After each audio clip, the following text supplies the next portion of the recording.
అవాంఛిత గర్భాల్ని నిరోధించడానికి ఇవాళ మన ముందున్న అత్యుత్తమ మార్గం ఓసీ పిల్స్. అయితే ఈ నోటి మాత్రల వాడకంపై మనలో చాలా మందిలో చాలా రకాల నమ్మకాలు ప్రచారంలో ఉన్నాయి. ముఖ్యంగా ఏళ్ల కొద్దీ ఈ పిల్స్ని వాడిన వాళ్ళకి సంతాన సాఫల్యత దెబ్బతింటుందని, గర్భం ధరించడం కష్టమనే నమ్మకం చాలా మందిలో కనిపిస్తుంది. అసలు ఈ నమ్మకంలో నిజమెంత? పిల్స్ వాడితే నిజంగానే సంతాన సామర్థ్యం తగ్గుతుందా? ఆసక్తికరమైన ఈ విషయం గురించి డాక్టర్ ఏం చెప్తున్నారు ఇప్పుడు విందాం. మనము ఓరల్ కాంట్రసెప్టివ్ పిల్స్ వాడడం వల్ల సంతాన సాఫల్యత ఏమీ దెబ్బతినదు.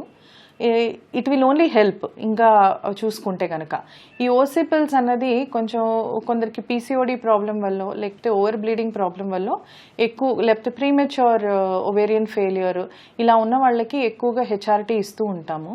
సో దీంతో సంతాన సాఫల్యత దెబ్బతినడానికి అవకాశమే లేదు. ఎందుకంటే ఇది మన బాడీలో ఉన్న హార్మోన్స్ హెచ్చు తగ్గుల్ని దాన్ని బ్యాలెన్స్ చేస్తుంది అనమాట.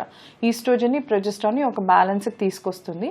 అండ్ ఆల్సో ఇది మనకి యానోవులేటరీ డ్రగ్. అంటే అండము oral contraceptive pills main function ఏంటి అంటే ఎగ్ అనేది రిలీజ్ అవ్వనివ్వదు.